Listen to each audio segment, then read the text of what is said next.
Hello, weight-losing fans. Today I stepped up onto the magical mystical digital scale, weighing in at 206 pounds. That's down 1 pound from yesterday. Today is February 10th, 2011. I have a two-part post today. The first part, I'm going to tell you a little story about what happened on my log sheets when I went up to Wisconsin last week.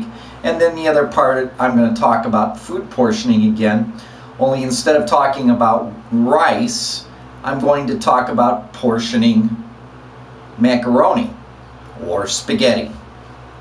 They're both made from the same thing. I mean, macaroni and spaghetti are made from wheat flour, and then it's extruded out and it's dried into a pasta, a dried pasta. Okay, my first story today will be about what happened to me up in Wisconsin. Last week we had a snowstorm in the Chicago area. That snowstorm spread up into Wisconsin, and I wasn't working last week. I knew I was going to be off, so I called up my cousin. I said, hey, let's go up, let me come up there and help you out during the snowstorm, since she has some physical disabilities. So I went up there on Monday night, and I spent Tuesday and Wednesday and Thursday, part of Thursday, up there in Wisconsin. Well, I brought with me a piece of paper that I was keeping my records on for my food consumption. Well, on Monday night I very diligently pulled out my piece of paper. It was a yellow piece of paper from a legal pad, and I very diligently wrote down everything that I ate Monday night when I got to my cousin's house. Then, on Tuesday morning, I woke up, I had breakfast, and I very diligently wrote down everything that I had for breakfast.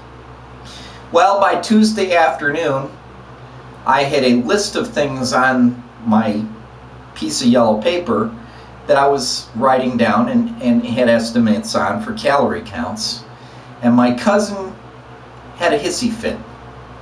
Now, she's this skinny little thing who can eat and doesn't worry about gaining weight.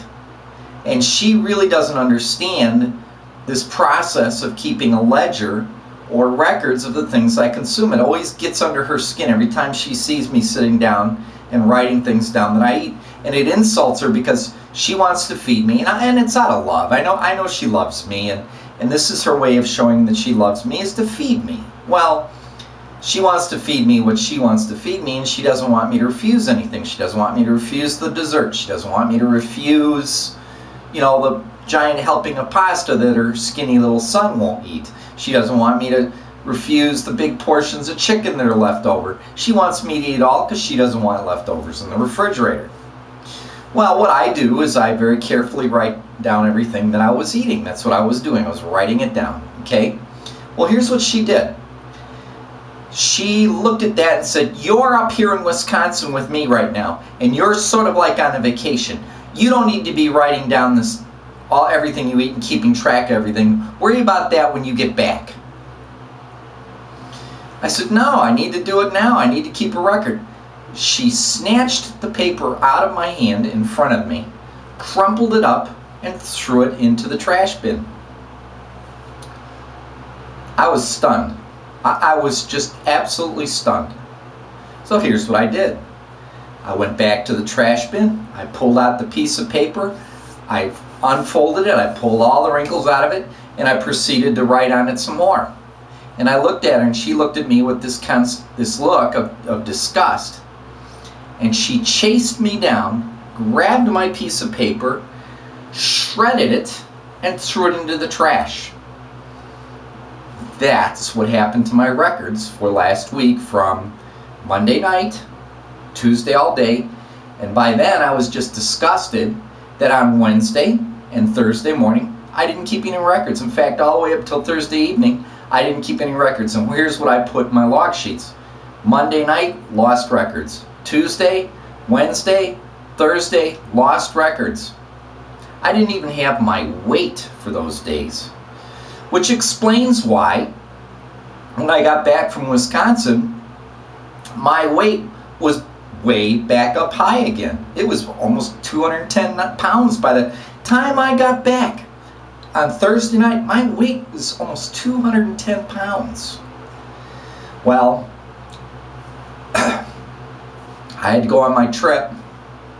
I didn't have any time to think through everything that I had to do, so I took my log sheets from my log, and I took my weight scale with me, and I went out and went down to Texas, and I kept my weight down in Texas, and I kept my log sheets down in Texas, and did as best I could to keep a log of what I was eating. Now that just goes to show you something. I've said this before, and I'll say it again. There are people out there who don't want to see you keeping records of what you're eating. They absolutely do not understand what you're trying to do. They don't get it. And do not expect them. Do not expect anybody to support you, because they won't. Except for guys like me who do it, okay? So, if you're going to keep your records, if you're going to keep that piece of paper, be very nonchalant about it. Don't try to spread it around that I'm doing this. Don't try to look for accreditation, because you're not going to get it from anybody. It's for you, and it's for you alone. Be discreet. I have to be discreet, because it just goes to show you what I was saying to you a week ago or a couple weeks ago. Not everybody's going to support you. And my cousin, certainly, she apologized afterwards, but it was too late. She'd already destroyed 2 days of records for me, and I had just gotten disgusted. I wasn't even going to try after that anymore. And that has an effect on me. It had an effect on me because this happened to me before. She didn't take my records, but she complained bitterly when I'd keep records and that I'd carry my scale around with me. So the same thing could happen to you. And I'm just letting you know ahead of time. Not everybody likes what you're doing. For some reason, it's like the devil. He just gets all upset. Okay? Now, the second part of my post today is I'm going to go back to